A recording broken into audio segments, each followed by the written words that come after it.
misal dari ampas kelapa, jadi ampas kelapanya dibikin santan dulu, terus dikasih bakteri Aspergillus sp dan Acetobacter synum. Caranya, yuk kita mulai.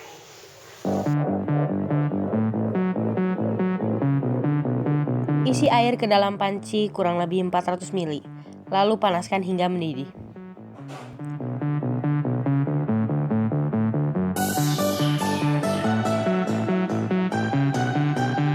Siapkan baskom berisi kelapa parut sebanyak 2 kg. Campurkan air ke dalam baskom tersebut, lalu aduk sampai rata.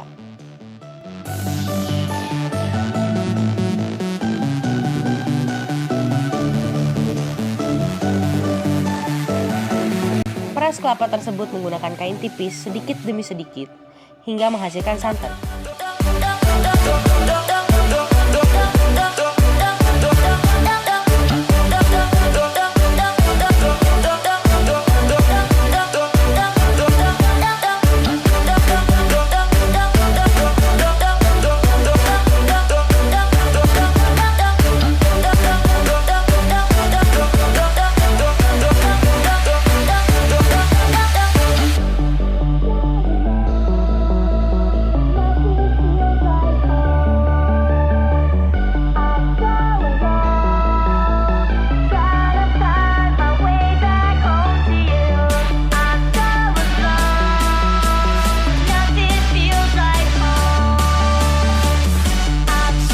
Panaskan santan hasil pemerasan tadi sampai mendidih untuk menciptakan kondisi steril.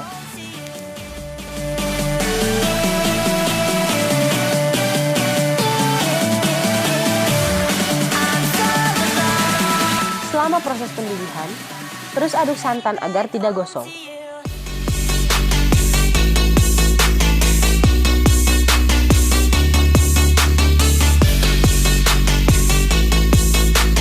Setelah mendidih, diamkan dahulu santan sampai dingin. Untuk mempercepat proses, aduklah santan secara perlahan agar uap panasnya keluar. Setelah dingin, pindahkan santan ke wadah kedap udara. Lalu diamkan di kulkas sampai terjadi pemisahan antara lemak dengan air. Lalu pisahkan lapisan lemak ke wadah lain.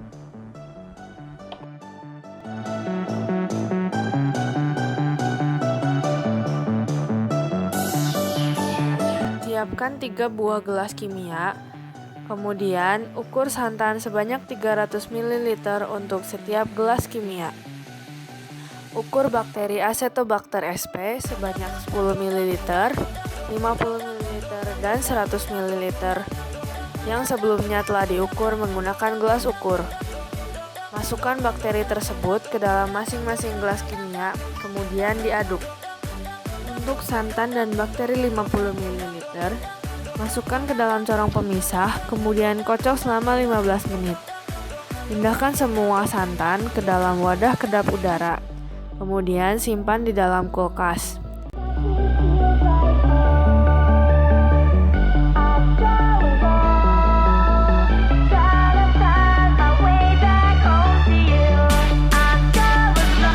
Wadah tersebut harus di-wrap dengan lakban agar tidak ada udara atau cairan luar yang masuk ke dalam wadah.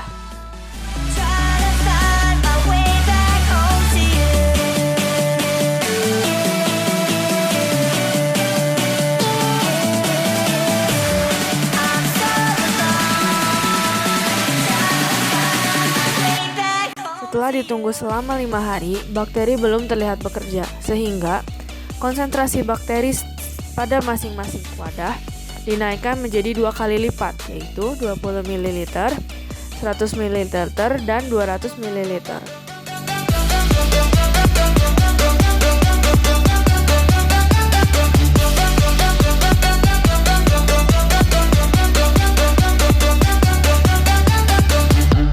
Setelah didiamkan selama 1 minggu, ternyata bakteri paling efektif bekerja pada konsentrasi 200 ml, sehingga santan dengan bakteri 20 ml dan 100 ml ditambahkan bakteri lagi masing-masing 180 ml dan 100 ml, sehingga konsentrasi bakteri di ketiga wadah sama, yaitu 200 ml.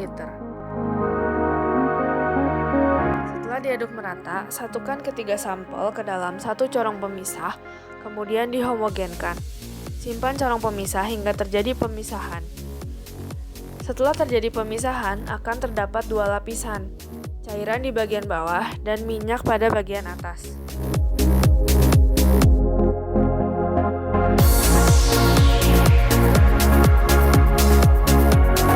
Untuk mendapatkan biodiesel murni, panaskan minyak yang telah dipisahkan tersebut hingga mendidih. Akan terbentuk gumpalan-gumpalan minyak yang disebut dengan blonde. Pisahkan minyak dengan blonde. Lalu saring blonde menggunakan kain tipis agar minyak yang tersisa dapat terambil.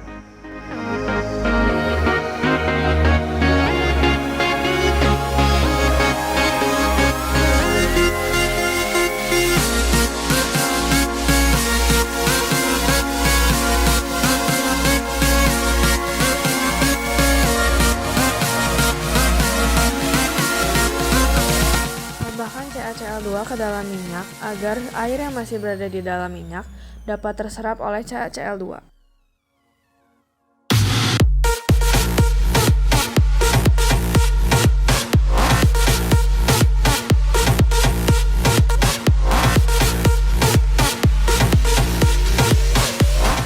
Ambil seluruh bakteri yang berada di dalam tabung reaksi menggunakan kawat mikrom, kemudian disatukan ke dalam masing-masing santan. Aduk hingga merata, sehingga bakteri tidak menggumpal atau tercampur secara merata.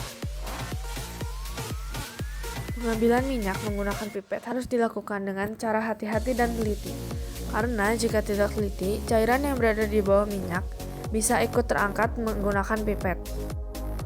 Tambahkan CaCl2 ke dalam santan tersebut untuk membantu proses.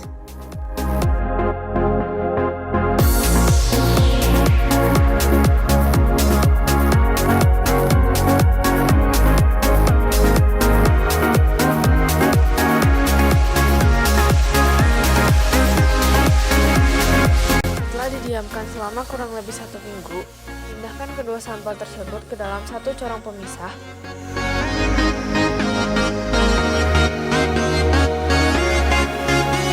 Ambil minyak yang berada di lapisan atas menggunakan pipet.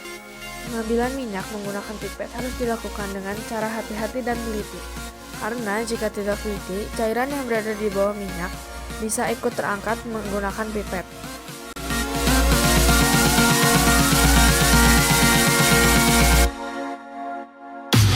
Setelah selesai, tambahkan CaCl2 ke dalam minyak.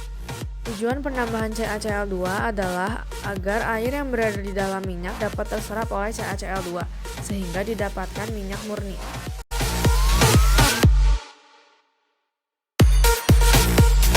Setelah minyak selesai, minyak tersebut akan dicoba ke dalam beberapa alat. Yang pertama adalah lampu teplok, kedua lilin, yang ketiga adalah perahu tektok. Volume total minyak yang menggunakan asetobakter adalah 73 ml, sehingga 45 ml dimasukkan ke dalam lampu teplok, 25 ml dimasukkan ke dalam lilin, sedangkan 3 ml sisanya digunakan untuk menyalakan kapal tek-tek. Total volume minyak yang dihasilkan dari bakteri Aspergillus adalah 8 ml, sehingga yang pertama dicobakan adalah lilin. Kemudian kita mencobakan pada perahu tek-tek, kemudian sisa minyaknya kita masukkan semua ke dalam lampu teplok. Setelah dilakukan percobaan, kami berhasil menyalakan ketiga alat dengan menggunakan dua minyak yang kami buat, menggunakan bakteri Acetobacter dan bakteri Aspergillus. Begitulah cara membuat biodiesel menggunakan Acetobacter sp dan Aspergillus sp. Semoga video yang kami buat ini bisa bermanfaat bagi semua orang yang menonton. Terima kasih.